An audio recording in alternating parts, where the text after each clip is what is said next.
ఒకసారి ఈ విజువల్స్ని చూడండి. ఈ సీజన్లో భారతదేశంలో ఇక్కడ అక్కడ అని తేడా లేకుండా అన్ని చోట్ల వర్షాలు పడ్డాయి.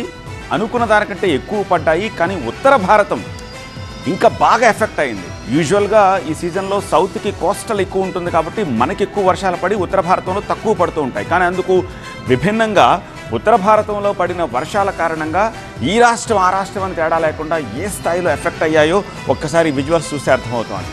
ఎస్, ఈ విజువల్కి సంబంధించిన బ్రేకింగ్ తోటి ఇప్పుడు ఈ న్యూస్ మీకు అందిస్తాను. దేవభూమి ఉత్తరాఖండ్లో మరోసారి ప్రకృతి విలయం సృష్టించింది. డెహ్రాడూన్లో ఆకాశానికి చిల్లు పడ్డట్టుగా కురిసిన వర్షంతోటి ఆకస్మిక వరదలు సంభవించాయి.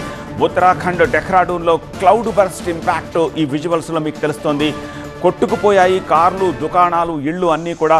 డెహ్రాడూన్లో రాత్రి నుంచి భారీ వర్షం పడుతోంది. రహదారులన్నీ కూడా జలమయమయ్యి కొండల నుంచి పెద్ద ఎత్తున ఇలా వరద ప్రవహిస్తోంది. ఈ వరదల్లో 2 గల్లంతయ్యారు. రోడ్లపైకి నీరు చేరడంతో వాహనదారులు ఇబ్బంది పడుతున్నారు. అలాగే సమీపాన ఉన్న క్యాచ్మెంట్ ఏరియాలో ఉన్న అన్ని గుళ్ళు, గోపురాలు, ఇళ్ళు, కొట్లు అన్నీ కూడా కొట్టుకుపోయాయి. తంసా నదిలోకి భారీగా వరద నీరు చేరుతోంది. తపకేశ్వర్ మహాదేవ్ ఆలయం వద్ద తంసా నది మహోగ్ర రూపం ఎలా ఉందో స్క్రీన్పై మీరు చూస్తున్నారు. పెరుగుతోన్న నీటి మట్టం తీర ప్రాంతాల ప్రజలను కలవరానికి గురి చేస్తోంది. ఇప్పటికే లోతట్టు ప్రాంతాల్లో ఇళ్లన్నీ కూడా నీటిలో నానుతున్నాయి. నీటి మట్టం రోజు రోజుకు మరింత పెరుగుతుందని ఆందోళన వ్యక్తం చేస్తున్నారు. ఉత్తరాది రాష్ట్రాల్లో భారీ వర్షాలు కంటిన్యూ అవుతూనే ఉన్నాయి. ఉత్తరాఖండ్, హిమాచల్ ప్రదేశ్లో క్లౌడ్ బస్ట్ అయినట్టుగా కుండపోత వర్షాలు పడుతున్నాయి.